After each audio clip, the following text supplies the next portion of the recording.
My cat died last week. I know what I'm supposed to feel, but I don't know how I feel. This is Salty, which in retrospect doesn't describe him well, because he wasn't salty at all. Most people think cats are aloof and solitary, but that's not true. Salty was overflowing with affection. He would sleep next to me, sit at my desk while I worked, follow me into the bathroom, and wait by the door every time I was out.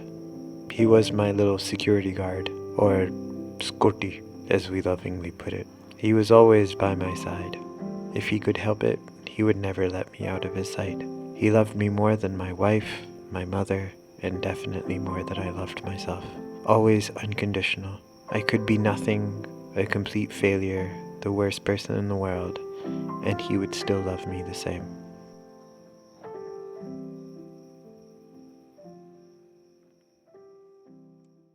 I had no intention of ever getting Salty. We already had 2 cats. I was buying cat food for them, and the shopkeeper insisted I see a cat they were selling. It was fate, I guess, because when I finally relented, he took me to a cage with a wet, dirty, miserable little cat. It was one of those rainy February days when the wind is so cold it cuts through your clothes. Someone had abandoned him. The shopkeeper had tried feeding him some naan, and that's what really got to me.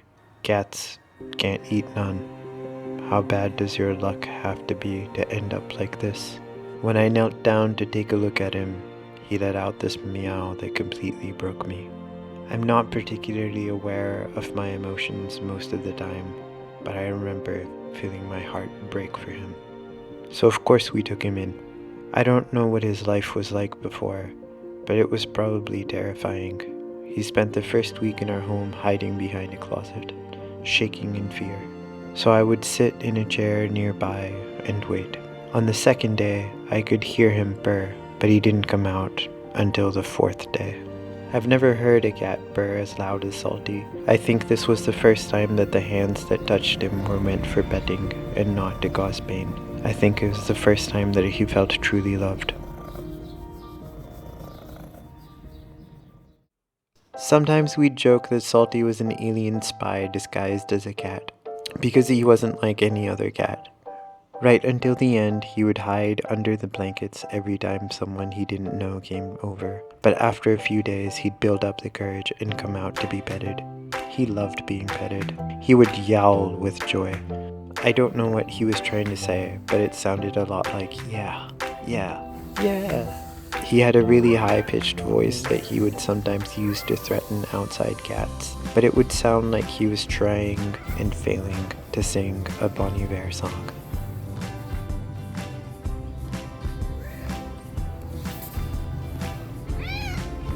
I think his favorite thing to do was just lay in bed with us. Whenever my wife would get up, he'd take over her side of the bed as though to say, me, I'm the wife now. I don't think Salty knew what to do with his emotions. Didn't really understand what he was feeling or why, which I can relate to. I've also only recently started to understand what's going on inside me. That too after being burnt out so bad that I was bedridden. And since I couldn't do much, I had to finally think about my emotions, embrace them, and actually feel them rather than ignoring them.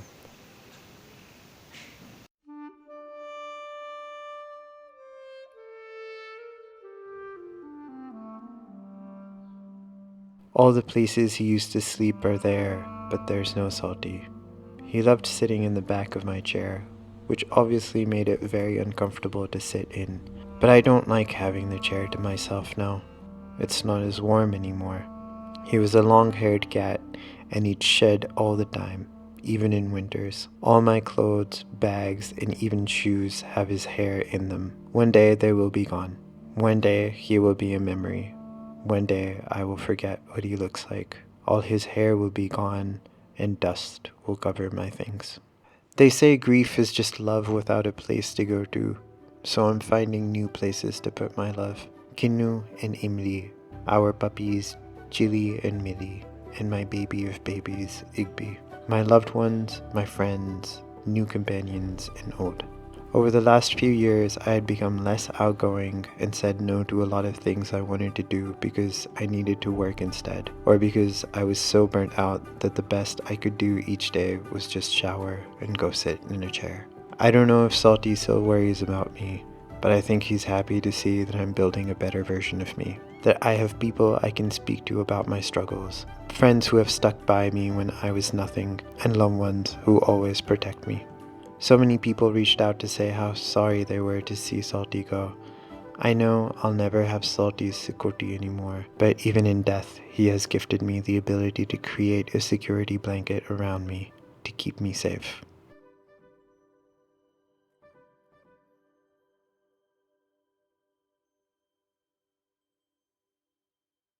My cat died last week, and I know I'm supposed to feel devastated, but I feel many things at once. Sad he's gone, happy he was a part of my life, empty, yet so full of his love. But I think there's something that Salty understood right from the start. Happiness is love, knowing how to accept that of others and having a place to put yours. Salty, my baby, I hope you're safe wherever you are. I love you. All the small things true care, truth brings. I'll take one lift. You're right and best trip. Always, I know you'll be at my show, watching, waiting.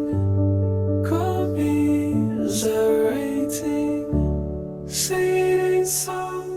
I will not go. Turn the lights off.